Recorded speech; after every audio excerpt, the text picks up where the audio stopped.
Caramel pudding বানাবো, এই জন্য আমি একটা বাটিতে 4টা ডিম নিয়ে নিয়েছি। আর ডিমের মধ্যে চিনি দিয়ে ডিমটা আমি ব্লেন্ডারে ভালোভাবে ব্লেন্ড করে নিব। আর এখানে ডিমটার পরিমাণ বেশি থাকছে, দুধের পরিমাণ কম থাকবে।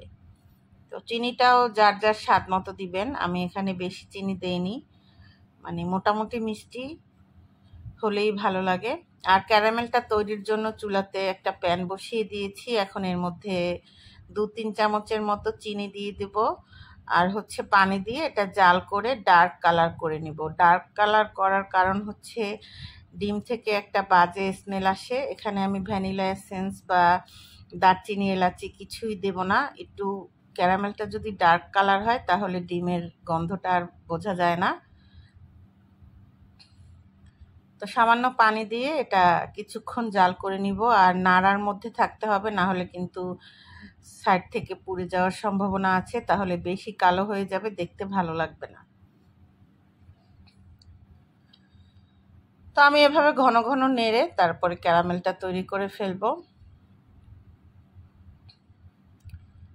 আপনারা চাইলে একদম হালকা কালারও করতে পারেন, যেমন এরকম। আমি এর চেয়ে একটু ডার্ক করব। তো ক্যারামেলটা আমার হয়ে গেছে। এখন আমি ফ্যানের নিচে রেখে ক্যারামেলটাকে ঠান্ডা করে নিব। আর অন্যদিকে একটা বাটিতে আমি দুধটা ছেঁকে নিচ্ছি। এই দুধটা আমি 1/2 লিটারের তরল দুধের মধ্যে, মানে গরুর দুধ নিয়েছি, এর মধ্যে গুঁড়ো দুধ মিশিয়ে দুধটাকে ঘন করে নিয়েছি। আপনারা চাইলে দুধের পরিমাণটা আরও বাড়িয়ে দিতে পারেন। আমি বেশি বানাবো না, অল্প করেই বানাবো। আগেই বলেছি ডিমের পরিমাণটা বেশি থাকবে। তো দুধটা একদম ঠান্ডা করে নিয়েছি, তারপরে এটা চালনি দিয়ে ছেঁকে নিচ্ছি।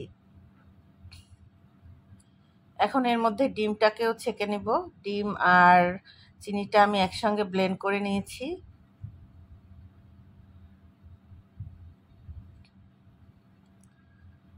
তো ভালোভাবে ছেঁকে নিয়ে দুধের সাথে ডিমটা অ্যাড করে দিলাম, মিক্সড করে ভালোভাবে নেড়েচেড়ে দিব। আর আপনারা চাইলে দুধ, ডিম, চিনি একসঙ্গেও ব্লেন্ড করে নিতে পারেন। তো আমি যেহেতু ছেঁকে নিয়েছি দুধটা, আর ব্লেন্ড করার প্রয়োজন হয়নি। ডিমটা, চিনিটা ভালোভাবে ব্লেন্ড করলেই হয়ে যায়। তো ভালোভাবে মিশিয়ে আমি যেই ডেক্সিটার মধ্যে ক্যারামেলটা তৈরি করেছি সেটাও ঠান্ডা হয়ে গেছে, তার মধ্যে ঢেলে দিব। আর পুডিংটা কিন্তু আমি গ্যাসের চুলাতে বানাবো, আপনারা চাইলে ওভেনেও তৈরি করতে পারেন। তো ভালোভাবে মিক্সড করে দিয়েছি, এখন ডেক্সিটার মধ্যে ঢেলে দিচ্ছি।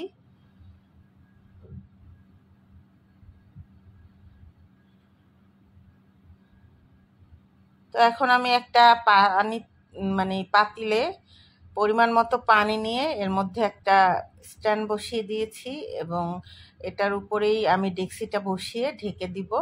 আর মিডিয়াম আঁচে এটা প্রায় 30 থেকে 40 মিনিটের মতো সময় লাগে বানাতে। এভাবে ঢেকে দিতে হবে। আর 30-40 মিনিট পর আমি আবারও এসে আপনাদেরকে দেখাচ্ছি যে আমার পুডিংটা কেমন হয়েছে। তো অলরেডি হয়ে গেছে 40 মিনিট। এখন একটা টুথপিক দিয়ে এটাকে আমি চেক করে নিব যে এটা শক্ত হয়েছে কিনা, মানে জমেছে কিনা। তো কাঠির মধ্যে কিন্তু একটু লাগেনি, একদম ফ্রেশ কাঠি দেখা যাচ্ছে। লেগে গেলে বুঝবেন যে এটা হয়নি। তো আমি এখন এটাকে ঠান্ডা করতে দিব। ঠান্ডা করে নর্মাল ফ্রিজে রেখে দিব 1-2 ঘন্টার মতো। ইফতারির সময় বের করেছি, বের করে সাইডটা একটু ছুরি দিয়ে ছুটিয়ে নিচ্ছি, এরপর একটা প্লেটে ঢেলে নিব।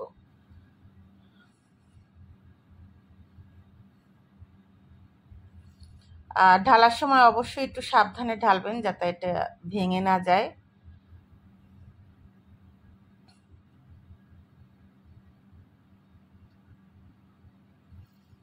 একটু সাবধানতার সাথে এটা ঢালতে হবে। দেখতে পাচ্ছেন খুবই সুন্দর একটা কালার হয়েছে, আর অনেক সুন্দর হয়েছে, মানে সফটের মধ্যে একদম একটু নরম হয়নি, নরম সফট।